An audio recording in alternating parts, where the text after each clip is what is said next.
અનેક મહત્વના સમાચાર પર નજર કરીશું। મહત્વના સમાચાર મળી રહ્યા છે તેના પર નજર કરીએ। વરસાદમાં અપડેટ। અમદાવાદ શહેરના કેટલાક ભાગોમાં વરસાદ વરસી રહ્યો છે। સવારથી જ અમદાવાદમાં વાદળછાયું વાતાવરણ જોવા મળ્યું છે અને ભારે ગરમી પણ જોવા મળી। ભારે ગરમી અને બફારા બાદ અમદાવાદના અલગ અલગ વિસ્તારોમાં વરસાદનું આગમન થતાં લોકોએ પણ જાણે કે રાહતનો શ્વાસ લીધો છે।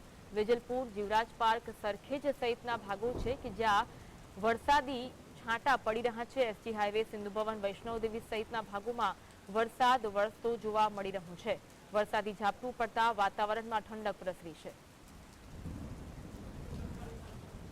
આજ અંગે વધુ વાત કરીશું। સહયોગી કામેશ અમારી સાથે ફોન લાઈન પર જોડાયા છે। કામેશ, લગભગ ગઈકાલથી જ અમદાવાદ વાસીઓ વરસાદની રાહ જોઈ રહ્યા છે ને અત્યારે વરસાદી માહોલ અમદાવાદના અલગ અલગ વિસ્તારોમાં જોવા મળી રહ્યો છે। વરસાદ વરસી રહ્યો છે, શું અપડેટ છે હાલ?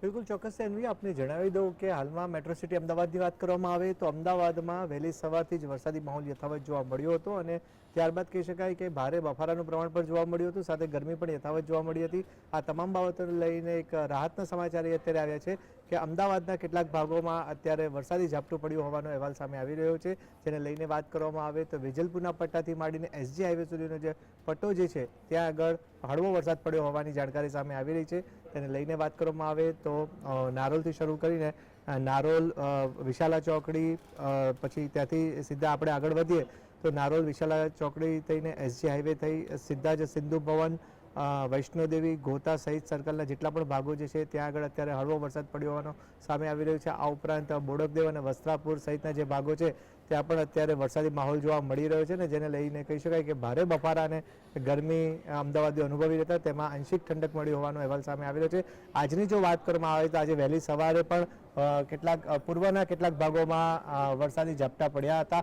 અને ત્યારબાદ વરસાદ બંધ થઈ ગયો હતો। જોકે આજે દિવસભર અમદાવાદમાં હળવો વરસાદ પડે, ગાજવીજ સાથે વરસાદ પડે તેવી પણ હવામાન વિભાગ દ્વારા આગાહી કરવામાં આવી છે। જી, આભાર કામેશ માહિતી આપવા માટે।